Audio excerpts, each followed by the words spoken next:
Hi, this is Jeff Curto, and welcome to episode number 157 of Camera Position, the podcast about the creative side of photography. Well, I've done a few episodes here in a row about feedback and critical thinking and the use of critique in photography.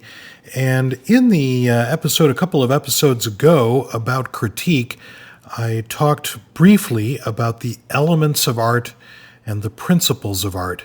And intriguingly, I've had a number of responses from listeners, and thanks to those of you who responded, about what those elements of art are and what those principles of art are, and where you would go to find more information about them.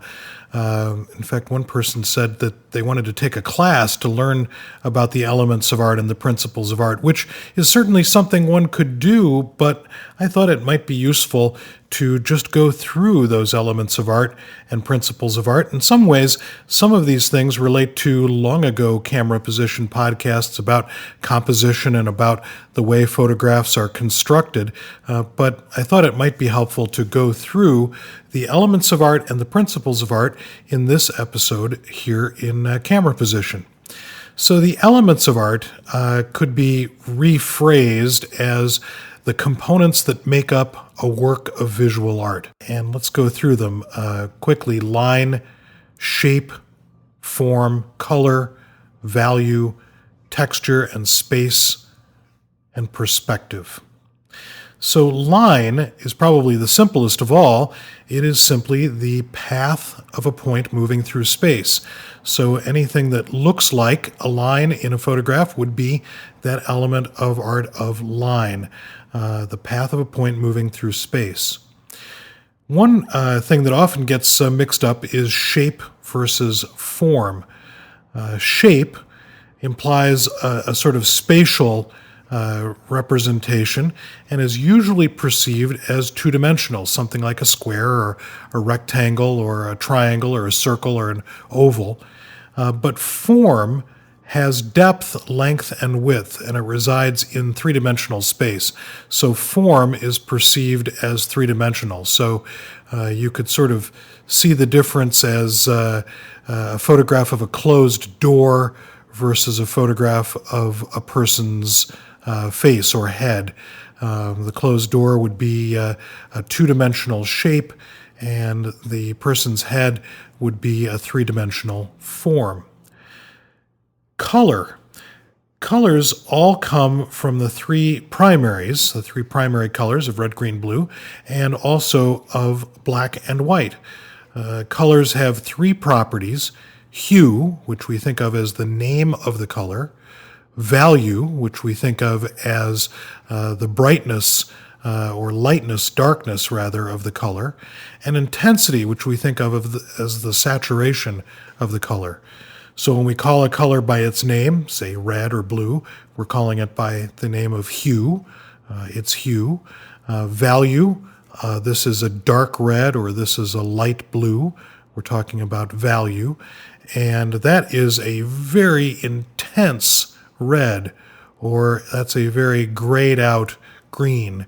Then we're talking about intensity, which we often think of in photography as saturation, probably because there are saturation sliders in our software.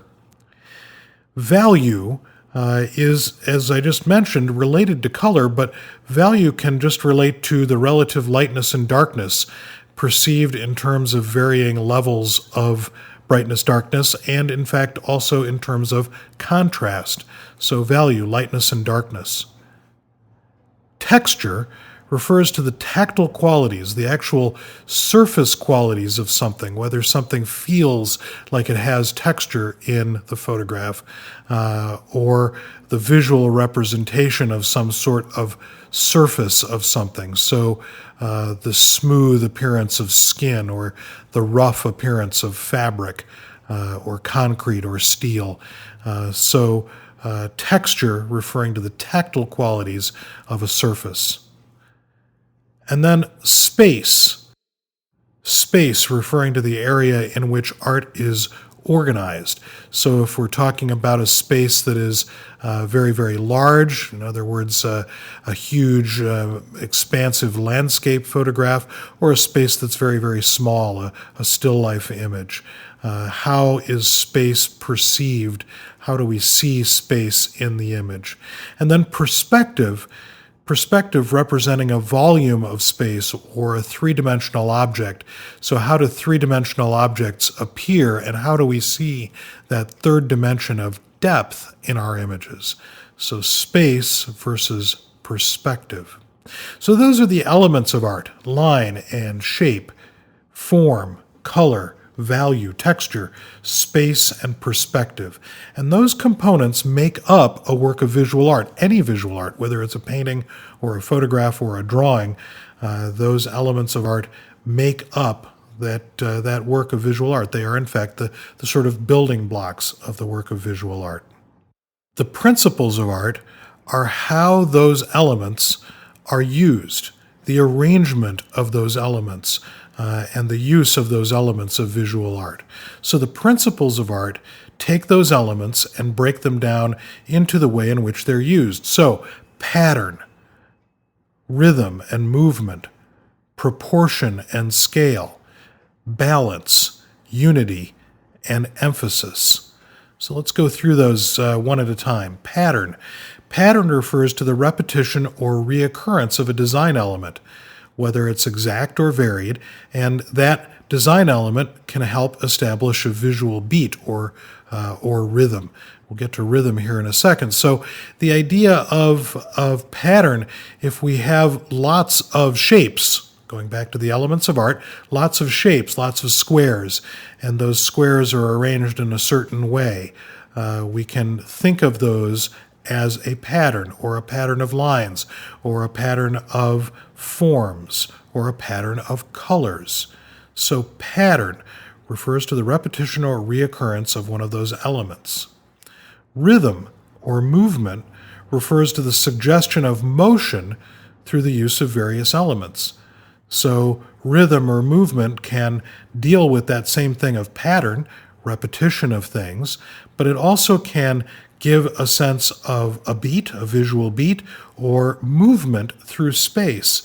For example, if the pattern of squares is diminishing in size through space, we can have the sense of movement through the space of the picture. Proportion or scale. Proportion, I guess, and scale would probably be a better way to say it. Proportion, the size relationship of parts to a whole and to one another.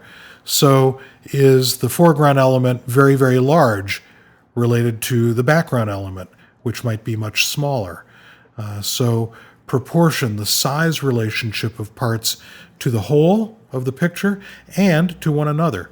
Scale refers to relating size to a constant, such as the human body.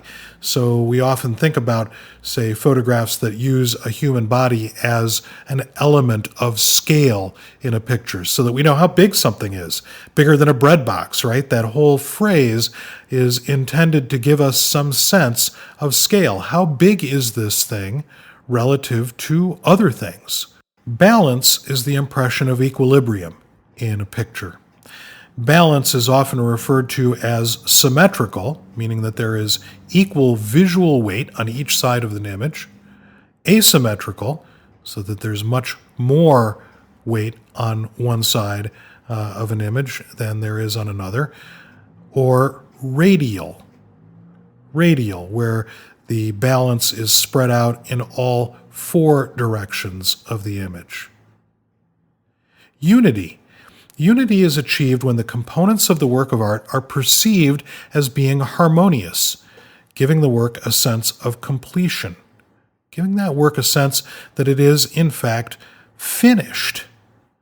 I don't know about you, but probably many of you have had the same experience that I had way back when in art school. I learned how to draw. Everyone can learn how to draw. If I can learn how to draw, everyone can learn how to draw. But for me, the most difficult part of learning how to draw was learning when to stop. When to stop making marks on the paper surface. Now, for photography, for me, it's a much easier process that the photograph is completed when it feels right to me. And I suppose if I had kept after my drawing skills, I might have gotten that skill as a drawer as well. But unity is achieved when what you get is something that feels complete. And then lastly, under principles of art, emphasis. Emphasis refers to the created center of interest, the place in an artwork where your eye first lands. So wherever it is that the viewer first looks is where the picture has emphasis. So the elements of art, line and shape, form, color, value, texture, space, and perspective, are the building blocks, the things that make up the basic elements of what it is that we look at when we look at a picture. The principles of art are the use or arrangement of those building blocks, the use or arrangement of those elements of art. And we refer to them as pattern, rhythm, movement, proportion, scale, balance, unity, emphasis. Those things are the things that help us when we're using that four-step process of critiquing photographs. Describe the image, analyze the image using those elements and principles of art, interpreting the image, and evaluating the image. That second step of analyzing utilizes the elements of art and the principles of art. So go through those ideas, and I'm really interested in hearing from you about the way in which this method of looking at feedback for your photographs and doing feedback, giving feedback to other photographers, helps you become a better visual person, helps you become more adept at describing what it is that works and what it is that doesn't work in photography for you.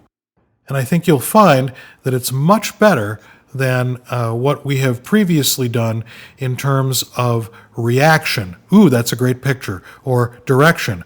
I wouldn't have done it that way. I would have used a longer lens. Those two forms of feedback are not terribly useful, but the real feedback that we really want comes from true critique. And that true critique utilizes critical thinking skills as well as the elements of art and the principles of art. So how do you go about beginning to learn how to use the elements of art and use the principles of art by identifying them in the first place? Certainly I've gone through them and described them, and I also have created a PDF and JPEG infographic, which I'll post on cameraposition.com and also put in the app. But once you've sort of looked at that, and once you've listened to the podcast and listened to the description of the elements of art and the description of the principles of art, how do you go about learning how to see them in art? And the best way I can suggest is start looking at art. These simple ideas are scattered throughout all of the artwork that has been made from the beginning of time. So if you start looking at all art through this lens, no pun intended, of ideas, you'll find that great art usually uses at least some of these elements and at least some of these principles. To give you some ideas of where to start, I'll include some links in the Camera Position blog and also on the PDF that comes in the app to some websites that might be useful to you. One website that I find really very helpful because it has so many great masterworks of art is the artsy.net website, and I'll link to some old master images as well as some abstract expressionist images and some cubist images, and you can use those to begin looking at the elements and the principles of art and how those great artists applied them. And what you'll start to see is that some, rarely all at once, of those elements and principles are being used in all of those pictures.